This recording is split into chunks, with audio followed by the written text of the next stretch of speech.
아니하므로 얼마 후에 그 시대가 마르니라. 아멘. 34번째 시간입니다. 엘리야에게 길을 묻다라는 제목으로 말씀을 좀 살피겠습니다. 이스라엘 왕 아합이 그의 아내 이세벨과 함께 사마리아에서 바알을 위한 신전을 건축하고 제단을 만들고 숭배하고 있었습니다. 성경은 아합이 이스라엘에게 바알 신앙을 공적으로 강요한 왕이었다는 사실을 소개하고 있죠. 개개인들이 신들을 여러 신들 중에 하나를 선택하여 숭배하는 차원의 신앙이 아니라 국가가 바알에 대한 신앙을 공적으로 요구했던 왕이라는 뜻입니다. 이것이 여호와의 노를 일으켰다라고 성경은 정의하고 있죠. 바로 그럴 때 아합 왕 앞에 엘리야 선지자가 나타나게 됩니다. 들여다보면 엘리야에 대한 내력을 찾아볼 수가 없습니다. 그의 부모님에 대한 소개도 없습니다. 그는 그저 성경에서 엘리야라고 소개되고 있습니다. 그가 어떤 배경을 가진 자인지, 어떤 부모 밑에서 자랐는지가 중요한 게 아니라 그는 하나님의 말씀을 전하는 종이라는 사실만 강조하고 있습니다. 급진적인 학자들은 아마도 엘리야가 천사였을 것이라고 해석하는 분들이 있습니다. 후에 엘리야가 하나님이 보내신 불수레와 불말들을 타고 하늘로 올라간 사건을 생각해 볼 때 엘리야는 천사가 아니었나 이렇게 말하는 분들이 있습니다. 그러나 굉장히 잘못된 해석이죠. 야고보서 5장 17절에 야고보는 엘리야에 대해 이렇게 소개했죠. 엘리야는 우리와 같이 성정이 같은 사람이로되. 엘리야는 우리와 같은 사람이로되 분명하게 못을 받고 있습니다. 우리가 지난주 살펴보았듯이 16장 34절 마지막에는 하나님의 말씀과 같이 되었더라 라고 하는 것을 기록하고 있죠. 이제 엘리야의 이야기는 말씀과 같이 되는 일들이 더욱 확증되고 있다는 사실로 우리를 인도해 주고 있습니다. 결국 하나님의 말씀의 정확성과 그 말씀을 선언하시는 하나님만이 역사의 만물의 주인이시라는 점을 강조하고 있는 것이죠. 그래서 우리가 열왕기서를 읽으면서 놓치지 말아야 할 것은 역사의 주인이 누구냐? 바로 하나님이시다. 이 복잡한 왕들의 족보와 관계와 사건과 상황 속에서 여전히 보이지 않는 하나님은 일하시고 계시더라. 어떻게 일하시죠? 하나님의 뜻을 거침없이 잠잠히 조용히 그 일들을 이루어 가고 계신다는 사실을 놓치지 말아야 합니다. 엘리야는 갈멜산 전투에서 바알의 선지자 450명과 아세라 선지자 400명 총 850명의 거짓 선지자들과 맞서 싸우게 됩니다. 이 대결 가운데 드러난 본질이 무엇일까요? 갈멜산 전투에서의 드러난 본질은 우리 18장 37절 한번 보겠습니다. 18장 37절입니다.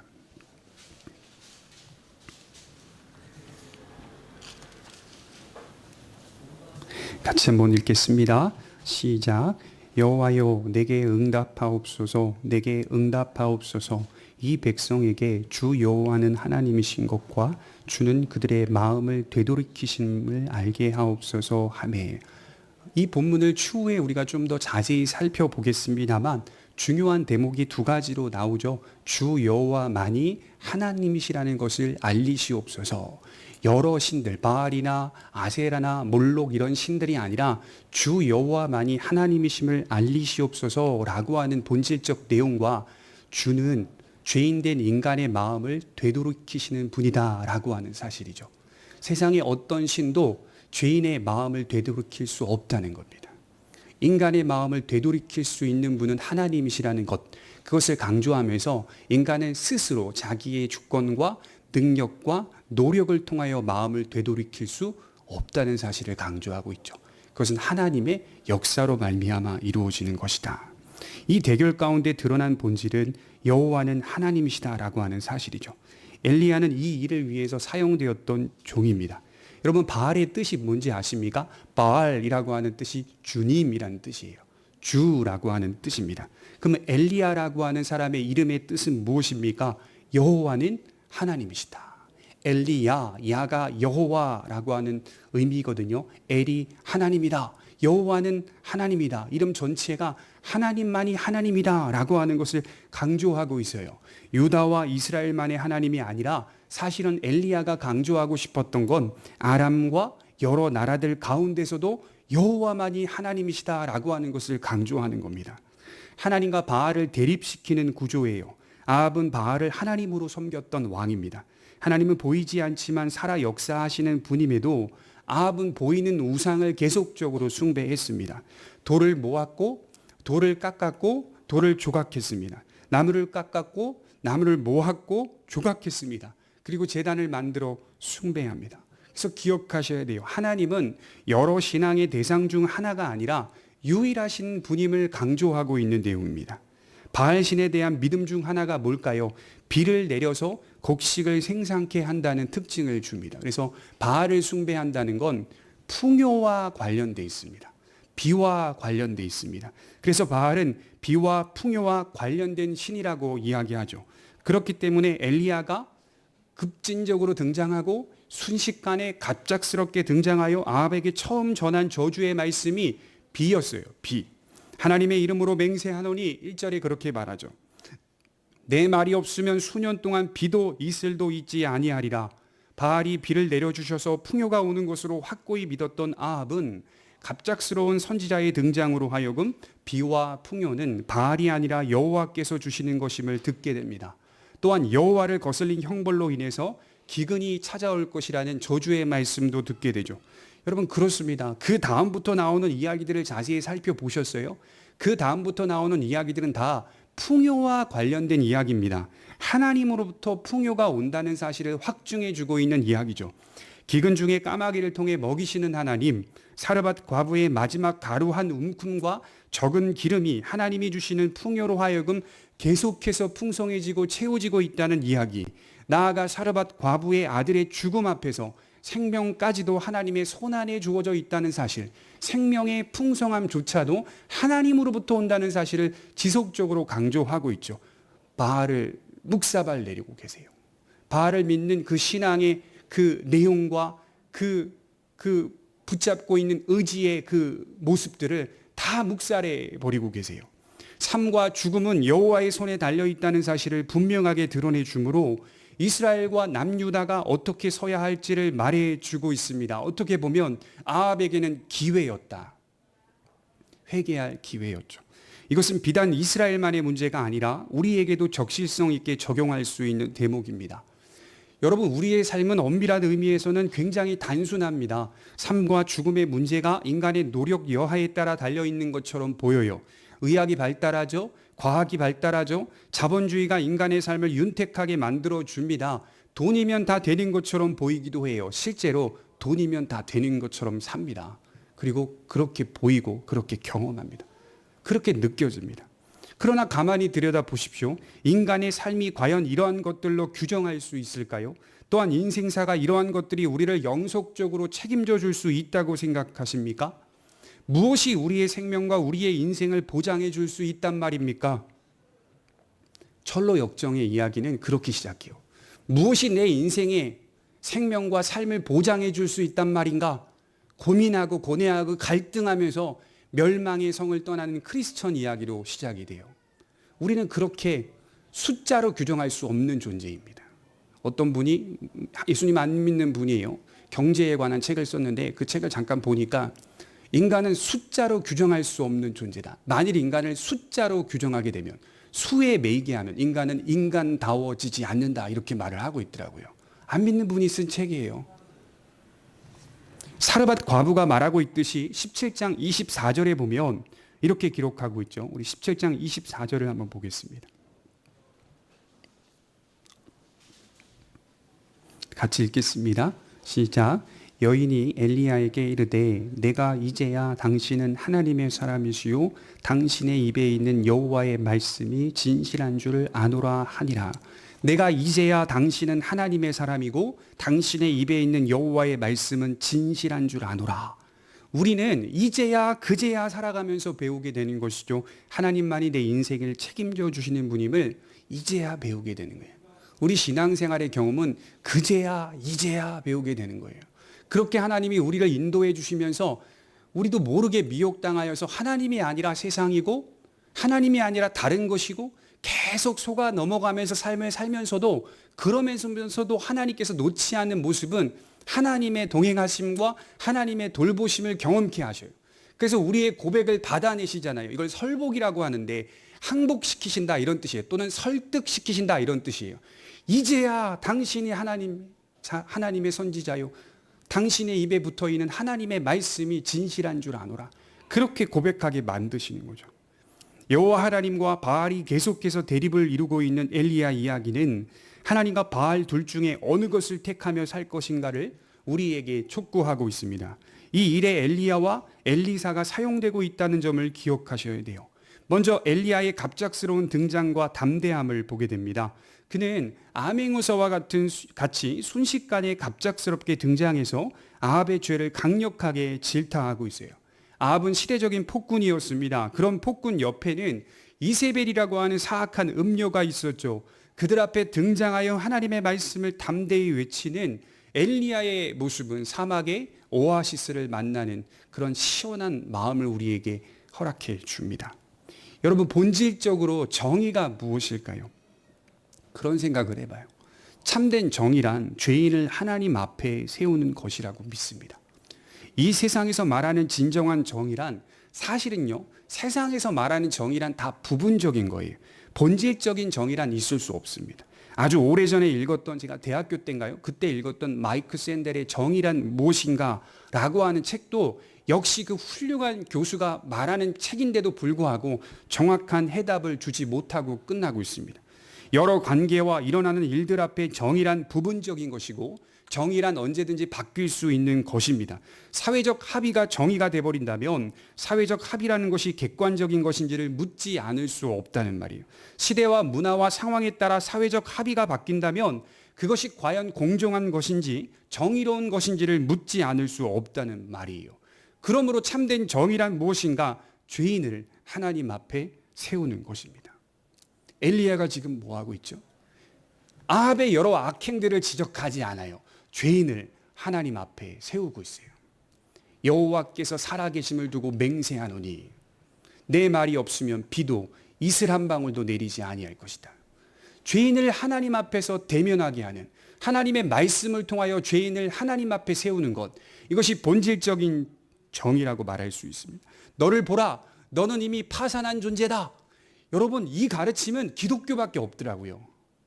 인간은 파산이다 라고 하는, 인간은 절망적 상태다, 비참한 상태다 라고 하는 것이 세상의 어떤 종교에서도 있지 않는 가르침, 너무나도 인간을 정죄하고 있는 가르침, 이건 기독교밖에 없더라고요. 아합을 그렇게 하나님 앞에 세우고 있어요. 너를 보라, 파산이다. 너의 악행을 보라, 파산이다. 너는 불가능한 존재다. 다시 회복할 수 없다 라고 하는 사실로 인도해 주고 있습니다. 저와 여러분들에게 이러한 담대함이 있기를 바랍니다. 사랑이라는 가치가 복음을 말하지 못하게 하는 것이 아니에요. 제가 오래전에 식당에서 순댓국을 먹으러 어떤 한 청라에 있는 작은 식당에 들어갔는데 그 식당에서 밥을 먹는 내내 처음부터 끝까지 아주머니가 나오셔서 그 한탄을 하는 거예요, 저한테. 눈물을 글썽글썽대면서. 근데 저는 그냥 편안한 마음으로 밥을 먹으러 들어갔는데 신세 한탄을 옆에 앉으셔서 계속 하는 거, 혼자서 밥 먹고 있는데. 근데 그게 내용이 뭐냐면 코로나 때문에 가게가 문을 닫게 생겼다는 거예요. 계속 지금 힘들어지는 상황. 또다시 4단계 되면 이제 나는 못 산다. 내가 열심히 공장 다녀서 일해가지고 번 돈으로 이 가게 작은 거 하나 차린 거랍니다.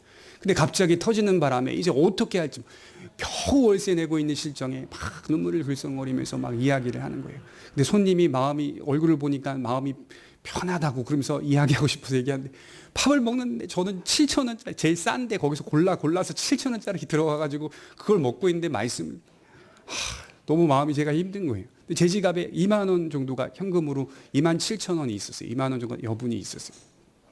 메뉴판을 보는데요. 보쌈 소자가 2만 원이에요.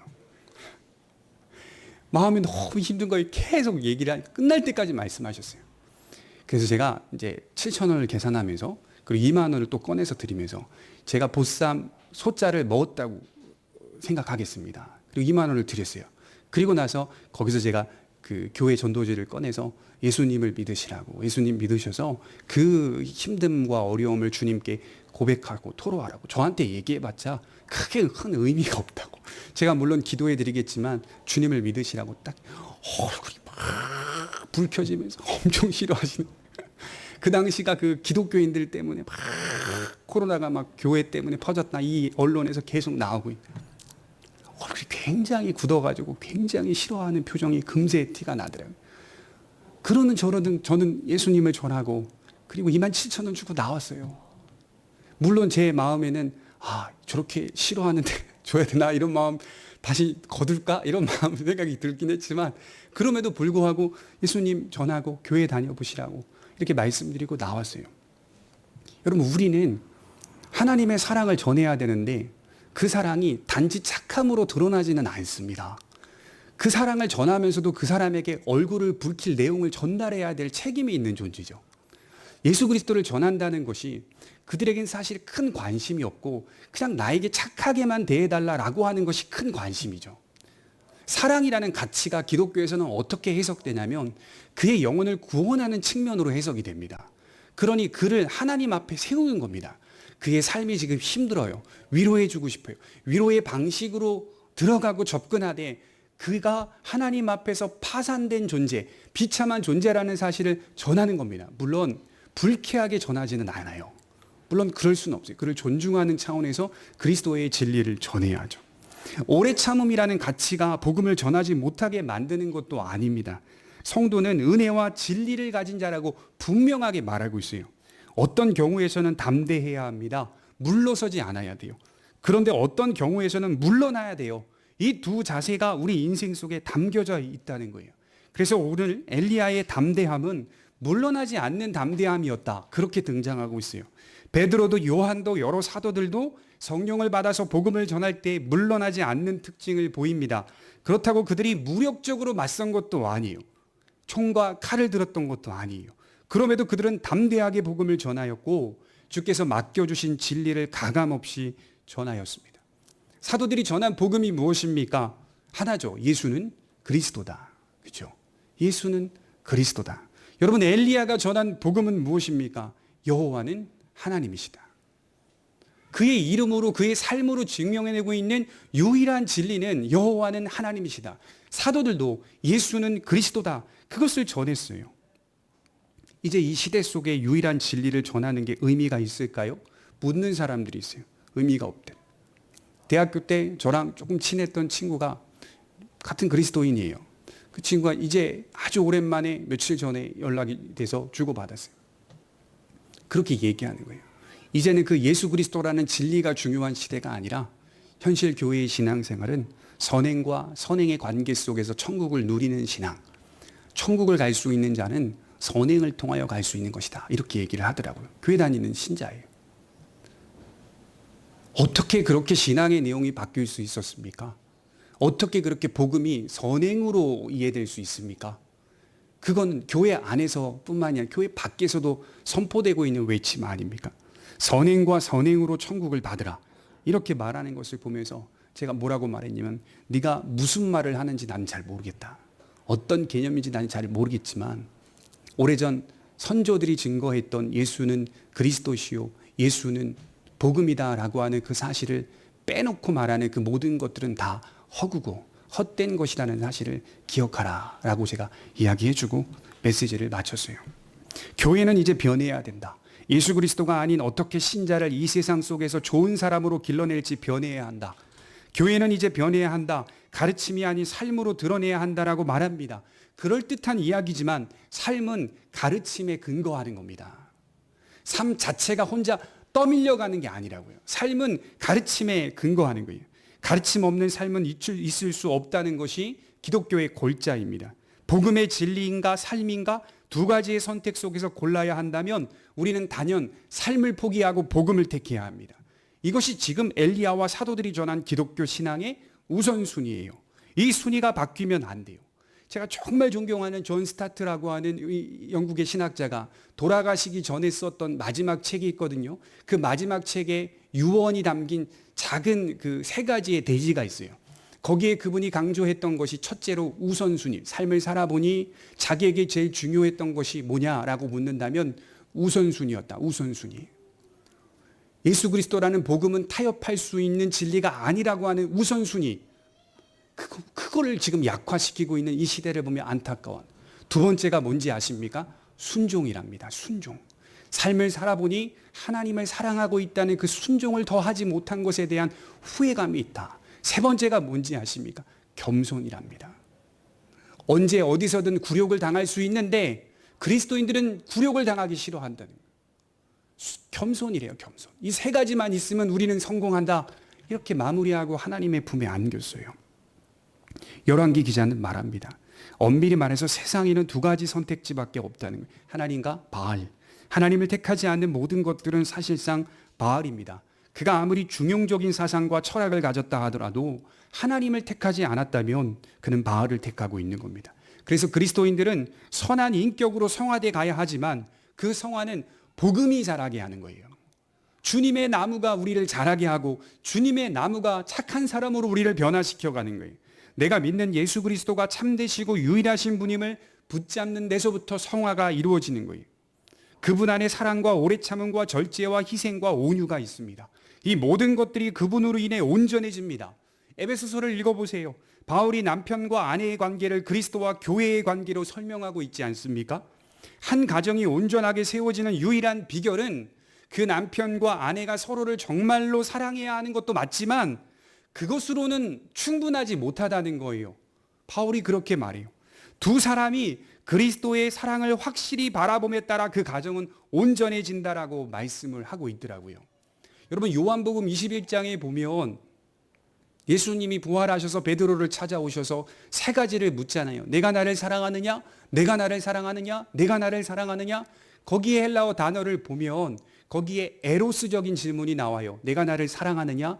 에로스적으로 사랑하느냐? 이 에로스라는 의미가 육신적 사랑, 매력적 사랑, 육체적 사랑이라는 뜻을 갖고 있거든요. 한 남자와 아내가 서로 사랑하고 좋아할 때 많은 기독교인들이 오해하는 게 에로스적인 요소는 잘못된 것이라고 생각하는데 그거 아닙니다. 번외로 말씀드리자면 서로가 육신적으로도 끌려야 돼요. 매력적인 사람을 만나야 돼요, 여러분. 그런 사랑을 해야 한다라고 하는 것이 성경의 가르침이에요. 그것이 나쁜 게 아니에요. 나는 기독교만 믿는 여자면 돼. 나는 교회만 다니면 남자면 돼. 다니는 남자면 돼. 다른 거 안 봐. 안 볼까요? 아닙니다. 그렇게 결혼하면 다 힘들어지고 다 어려워져요. 에로스적인 사랑이 필요해요. 두 번째 물어보셨을 때 그 단어가 필레오입니다. 필레오.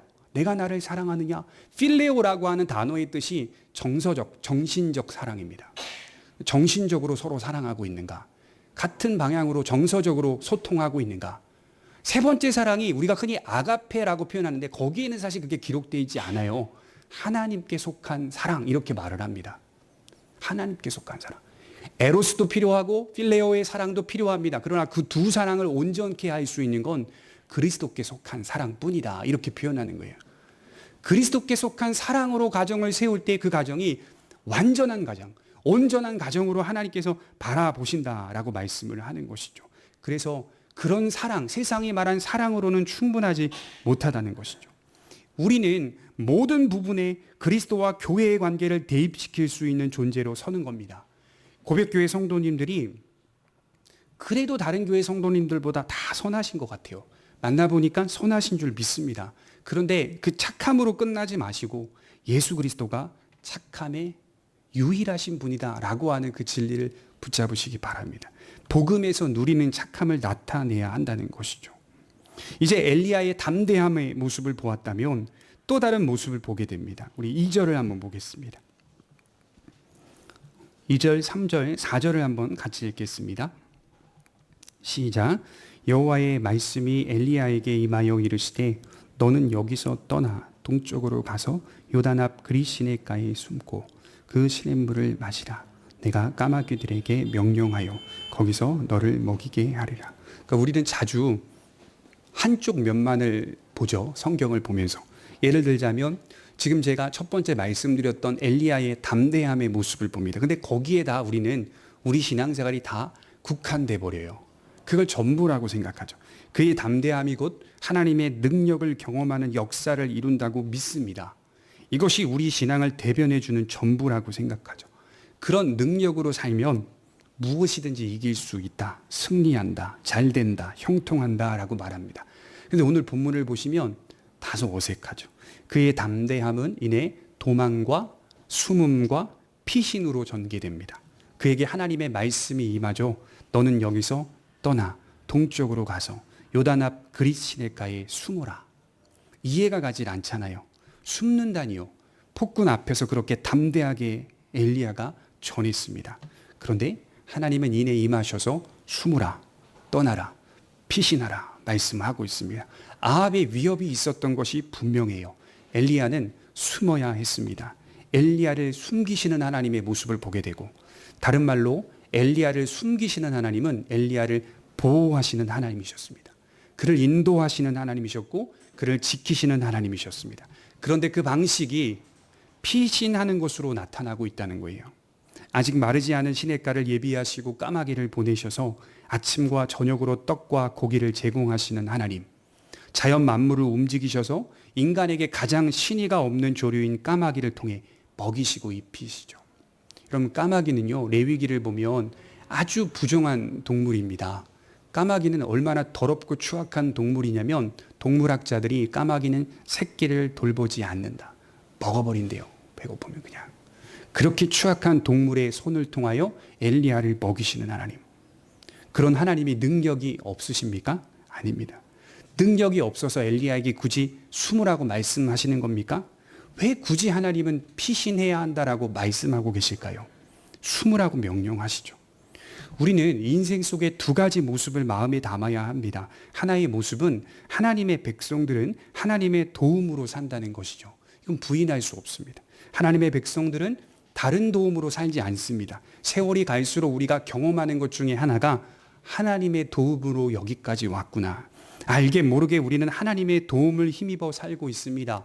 때로는 까마귀를 보내시기도 하고, 때로는 우리를 아직 마르지 않은 그릿 시냇가를 인도하셔서 잠시나마 목을 축이게 하시기도 합니다. 모든 만물을 움직이셔서 우리를 돌보시는 하나님의 도우심과 보호하심을 경험합니다. 그래서 신자의 믿음은 아는 것으로 끝나지 않고 인격적인 경험을 하는 신앙입니다. 그래서 예수님을 믿는 사람들, 진실로 거듭난 사람들을 만나서 대화해보면 신앙의 경험들이 다 있더라 하는 거예요. 인격적인 하나님을 만나고 있는 것을 경험한다는 거예요. 대화 속에 묻어나온다는 거예요. 하나님께서 역사의 주인이시라는 것을 우리의 삶에 경험하면서 경험하고 고백하고 찬송하게 됩니다.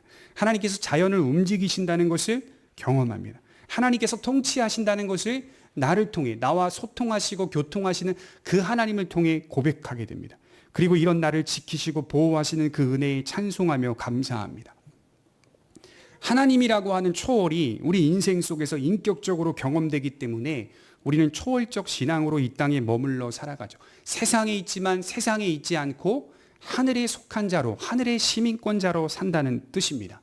어떤 면에서는 아합에게만이 아니라 엘리야에게도 이 사실을 가르쳐주고 계시는 거예요. 그가 배울 필요가 없는 선지자가 아니라 그도 역시 하나님의 통치를 배워야 할 우리와 같은 성정을 가진 존재라는 사실입니다. 그는 지금 하나님의 도움을 힘입고 있습니다. 하나님의 기적을 체험하고 있습니다. 하나님의 능력을 받고 있습니다. 그런데 또 하나의 모습은 그는 도망가고 있습니다. 그는 피신하고 있습니다. 그는 숨습니다. 또 다른 모습을 볼 수 있어야 돼요. 여러분, 초월이 우리를 감싸고 돌보며 지켜주시지만 하나님은 역사의 순리를 거스르지 않습니다. 하나님의 뜻을 향해 달려가는데 그 뜻이 분명하게 성취되는데 그 과정에 존재하는 인간의 갖가지 반응들과 자유의지와 노력들을 거스르지 않는 범위에서 하나님이 우리와 동행하고 계시는 것을 경험시켜 주십니다. 아합이 화가 나 엘리야를 죽이려 하는데 그 일의 흐름을 자연스럽게 내버려 두시죠. 수년 동안 기근이 왔습니다. 엘리야가 숨어있는 그릿 시냇가에도 그 영향으로 말미암아 물이 마르고 있어요. 자연의 순리를 거스르지 않습니다. 그리고 엘리야를 부정한 땅, 이 땅이 어느 땅입니까? 사르밧 과부가 살고 있던 이 땅은 이세벨의 고향이에요. 이세벨의 고향, 시돈. 그 부정한 땅 이세벨의 고향 시돈에 속한 사르밧으로 보내십니다. 어떻게 보면 엘리야가 어쩔 수 없이 밀려가는 것 같아요. 역사의 순리에 따라 밀려가는 것 같아요. 하나님은 자연의 법칙이나 역사의 순리를 거스르지 않어요. 그러면서 하나님은 하나님의 섭리를 나타내셔서 하나님의 뜻을 성취해야 하신다는 겁니다. 그래서 우리는 굉장히 복잡해지는 거예요. 어떤 면에서는 하나님의 능력과 기적을 경험하기도 하지만 어떤 면에서는 인간의 반응과 노력들이 역사를 지배하는 것처럼 보이기 때문이죠. 그래서 역사 속에서 인간들은 언제나 우리가 어떻게 하느냐에 따라 인류가 나아질 수 있다라고 고백하고 주장하는 겁니다. 나타나는 역사가 그렇게 보이기도 하기 때문이죠. 그래서 우리는 아주 틀리다고 생각해서는 안 됩니다. 그리하여 할 수만 있다면 우리의 의지가 선한 쪽으로 기울어질 수 있도록 최선을 다해 반응해야 돼요. 하지만 이 두 사이에는 극명한 차이가 있다. 본질적인 차이가 있다는 사실도 기억해야 돼요. 하나님의 주권과 통치와 인간의 갖가지 반응과 자연의 법칙과 역사의 순리와 이 두 가지가 대등하게 생각할 수 있는 주제가 아니라요. 대등한 긴장관계가 아니라 하나님의 통치가 자연의 순리를 거스르지는 않지만 그렇다고 해서 인간의 뜻대로 되지 않음을 여실히 경험시켜 주십니다. 결국 하나님의 뜻을 향해 나아가는데 그 과정에 우리가 살아가는 자연스러운 삶의 순리가 있다는 것입니다. 그래서 하나님은 숨어 계시는 분 같아요.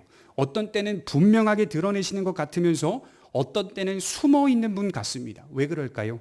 역사가 자연의 법칙과 순리, 인간이 갖가지 반응과 또 노력에 따라 흘러온 것처럼 보이기 때문이에요. 그러니 그렇게 말하는 분들 많이 보거든요. 하나님이 계신 것 같기도 하고 하나님이 안 계신 것 같기도 하다. 맞는 말하고 있는 거예요. 어떻게 보면 어떤 면에서 이런 역사의 모습을 인간이 보고 있기 때문이에요. 그래서 우리는 하나님께서 통치해가는 모습 중에 자연의 법칙과 순리를 거스르지는 않지만 그것이 하나님의 백성들과 하나님의 뜻을 무력화시키지 않는다는 말입니다. 하나님은 어떤 분이시냐? 어떤 조건이나 어떤 반응에 따라 제한받지 않는 분이다. 인간이 갖가지 반응을 보이고 노력을 하지만 그것에 따라 하나님은 제한되지 않고 제한받지 않는 분이시다라고 하는 것을 가르치고 있습니다. 마치 엘리야를 보십시오. 하나님이 그를 인도했죠. 보호했죠. 먹이셨죠. 돌보셨습니다. 그는 그것을 경험하고 있습니다. 그런데 그도 역시 기근의 영향을 받고 있어요. 그도 기근의 영향을 받고 죽음의 위협 앞에 영향을 받고 있습니다. 그럼에도 그는 무엇을 경험하죠? 기적을 경험하고 있어요. 폭군의 위협을 받고 있으면서 역사의 순리에 따라 밀려가고 있으면서도 그는 기적을 경험하고 있어요. 의인도 포로의 역사를 살 수 있다는 거예요. 우리만 좀 쏙 빼주셔서 쟤네들 코를 납작하게 해주시면 얼마나 좋을까?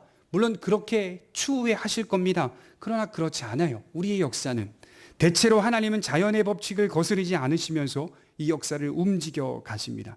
그런 하나님의 모습을 보셔야 돼요. 그리고 인정할 줄 알아야 돼요. 그러니까 믿는 자가 믿으면 다 된다. 이렇게 가는 건 잘못된 거예요. 우리도 위협을 받고 숨기도 하고 피신하기도 해요. 근데 그 안에서 뭐가 있냐? 기적이 있는 거예요. 저들이 보지 못하는 기적이 있는 거예요. 세상 사람들이 알지 못하고 경험하지 못하는 기적이 있어요. 그 기적이 뭡니까? 임마누엘이죠. 주님이 우리와 함께 하시다. 동행하시다 라고 하는 임마누엘의 기적이 우리에게만 경험되고 있다는 사실을 보게 됩니다. 내 계명을 지키는 자에게 나를 나타내리라. 주님이 그렇게 말씀하셨죠. 주님을 사랑하는 자에게 주님이 자신의 모습을 보이신다 라고 하는 사실이 요한복음 17장, 요한복음 14장에서 다 드러나고 있거든요. 그렇게 우리는 하나님이 우리와 동행하신다는 사실을 경험하면서 가고 있습니다.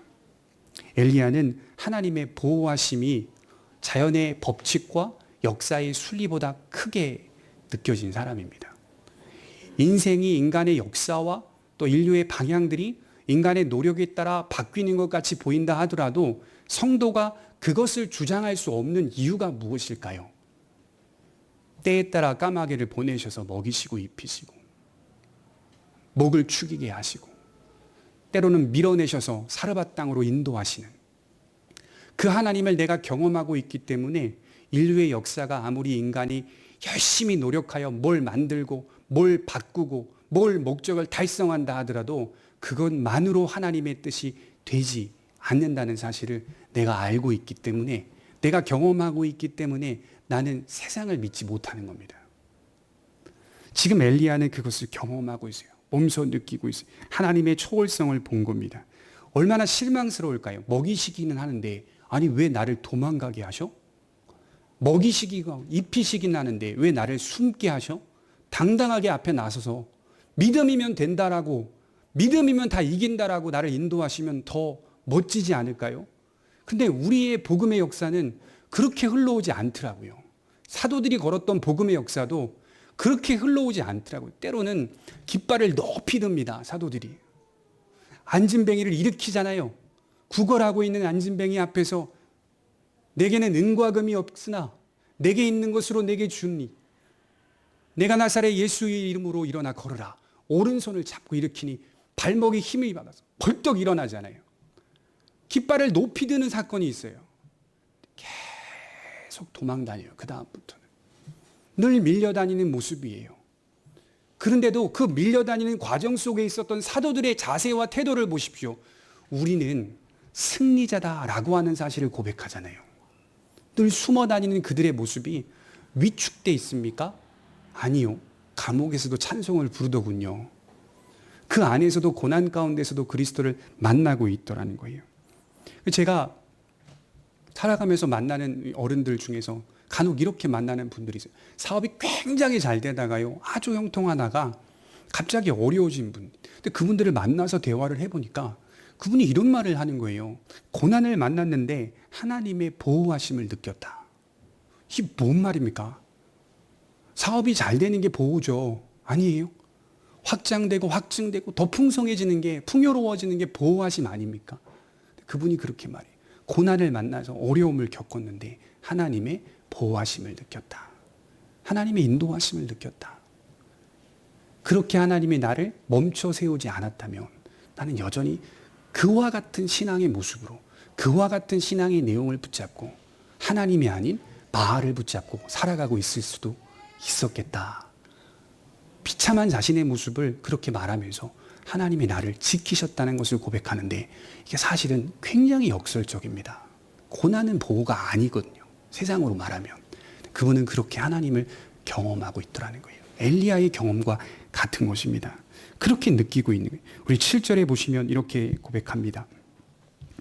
땅에 비가 내리지 아니하므로 얼마 후에 그 시내가 마르니라. 어쩌면 엘리야는 또다시 절망할 수도 있었을 겁니다.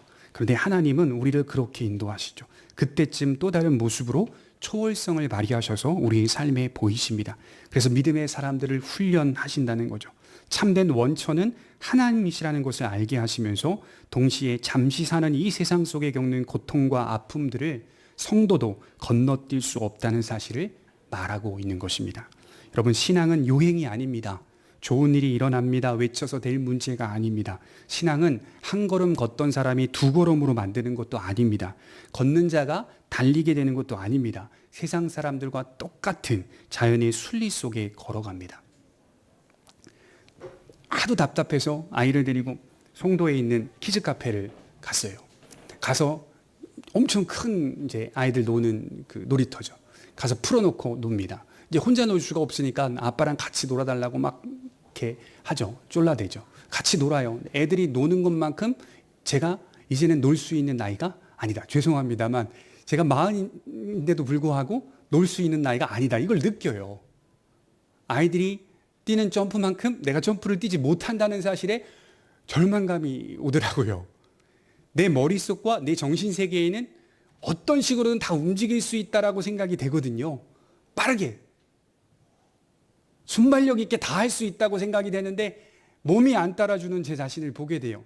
이렇게 자연의 법칙과 역사의 순리를 다 맞아가는 게 신자의 모습이라니 똑같습니다. 우리도. 점프를 이제는 뛰면 안 돼요. 무릎이 아프잖아요. 그렇죠? 막 달려서도 안 돼요. 넘어지면 뼈가 부러질 수도 있잖아요. 그걸 무시해버리고 나는 그리스도를 믿으니까 날아갈 수 있다. 난 할 수 있어. 이렇게 해서는 안 된다는 거예요. 상식에도 어긋나는 행위입니다. 신앙은 요행이 아니에요. 그걸 다 맞아가면서 그런 걸 다 경험하면서 거기서 하나님의 보호하심을 경험하는 겁니다. 아주 중요한 사실 하나는 때에 따라 엘리야에게 그때그때 말씀하시는 하나님, 그때그때 임하셔서 길을 여시는 하나님, 그 하나님은 오늘도 우리에게 살아 역사하시는 하나님입니다. 우리의 자유와 책임이 인생 속에서 대단히 큰 문제처럼 보이기도 하지만 실상은 가만히 살펴보면 우리의 자유와 책임을 초월한 우리를 향하신 하나님의 사랑이 더 크다는 사실을 경험시켜 준다는 것이죠. 그렇게 해서 우리는 하나님의 나라에 들어갈 때 흠이 없고 온전한 모습으로 서게 됩니다. 우리 유다서 1장 24절을 읽고 마치겠습니다. 유다서 1장 24절입니다.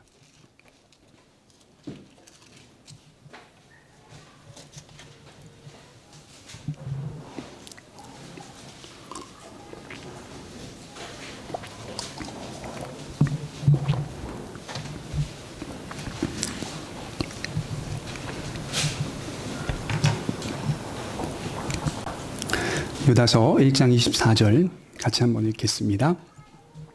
시작.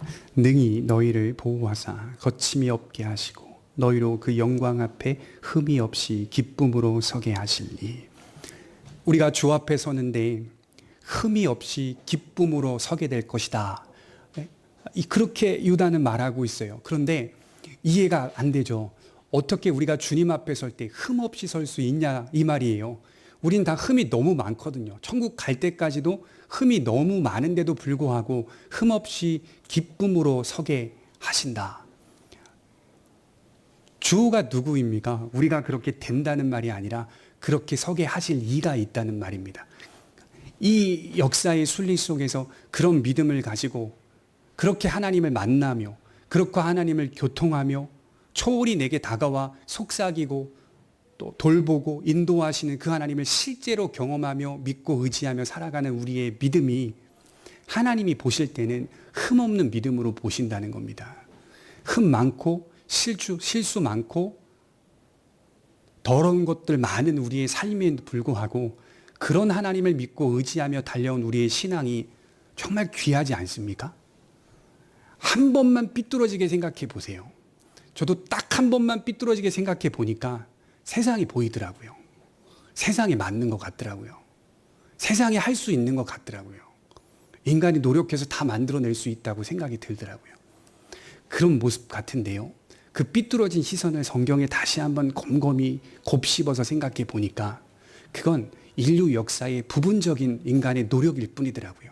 근본적인 것은 하나님이 기초를 세우셨다. 이 말씀 한마디에 다 끝나더라고요. 정리가 되더라고요. 하나님이 기초를 세우셨고 그 기초 위에 하나님의 백성들을 오늘도 돌보시고 세워가신다. 여러분들의 삶에 바라기는 이 축복이 있기를 바라는데 하나님이 막 엄청난 물을 막 덜컹덜컹 마시게 하는 그 축복이 아님했으면 좋겠습니다.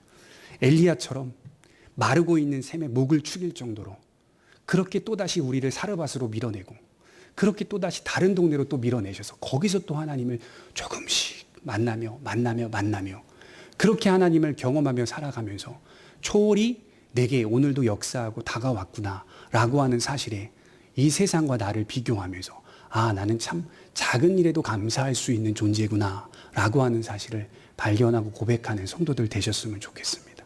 기도하겠습니다.